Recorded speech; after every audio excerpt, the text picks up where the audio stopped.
Voilà. Donc on va commencer avec notre sujet de la vidéo qui est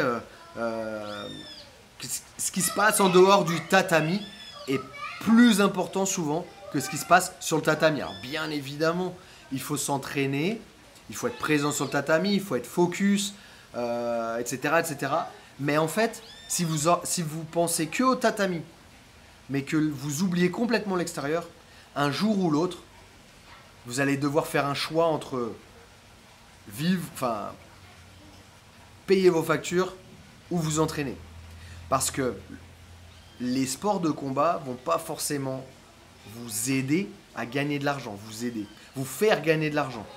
C'est très peu de personnes qui arrivent vraiment à vivre confortablement de leur paye en tant que combattant. J'en connais plein. Ils gagnent leur vie grâce à ce qui se passe en dehors de la cage, en dehors des combats, même des combattants de MMA.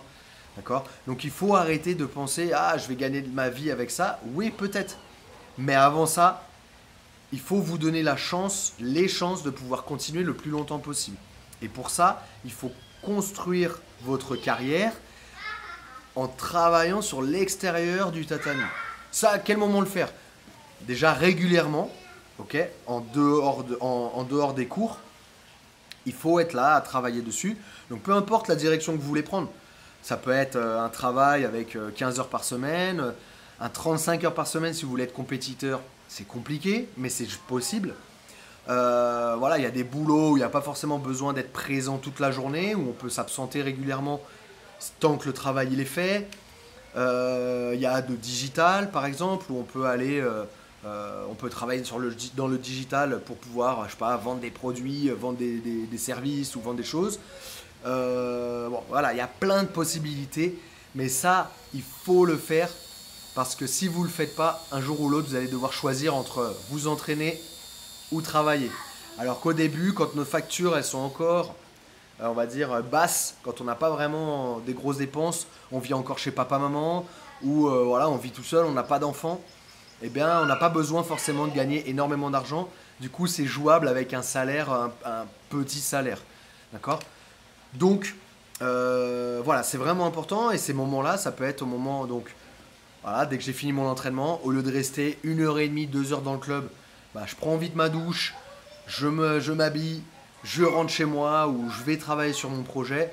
Voilà, je vais prendre l'exemple sur les jeunes que j'ai vus pendant 2 semaines. Mika Galvao, Fabricio... Diogo, voilà, qui sont des champions du monde en jiu-jitsu brésilien et en grappling à la DCC. C'est simple, l'entraînement il s'arrête, il reste pas 10 ans sur le tatami. Il reste un petit peu, voilà, 5 minutes pour donner un peu d'attention aux gens, mais tout de suite c'est douche, hop, ils sortent et puis ils sont là à travailler sur les réseaux. Tout de suite, ils se réveillent, ils travaillent sur les réseaux. C'est soit en fait leur temps dans la journée, à partir du moment où ils se réveillent jusqu'au coucher, c'est chaque minute est utilisée pour réussir leur carrière. Donc, ils se réveillent, c'est soit voilà, ils vont étudier un petit peu leur sport, soit ils vont manger proprement, soit ils vont à l'entraînement, ils s'entraînent. Après l'entraînement, c'est ça travaille sur les réseaux ou ça travaille pour apprendre. Tout est utilisé, le temps de la journée est utilisé pour soit progresser dans leur sport, soit progresser aussi dans leur tête. Donc, ils vont lire des livres, se cultiver, s'informer. Ils vont travailler sur leurs réseaux sociaux, donc ils vont mettre du contenu, filmer, faire des montages, publier. En fait, trop souvent, on pense que oh là là, non, mais moi, il me faut quelqu'un pour me le faire. Non, ils ont fait des formations pour apprendre à faire des montages. Ils ont fait des formations pour apprendre, déjà pour parler anglais.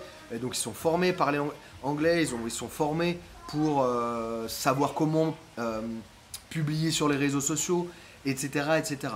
Donc c'est vraiment un travail qu'il faut prendre au sérieux.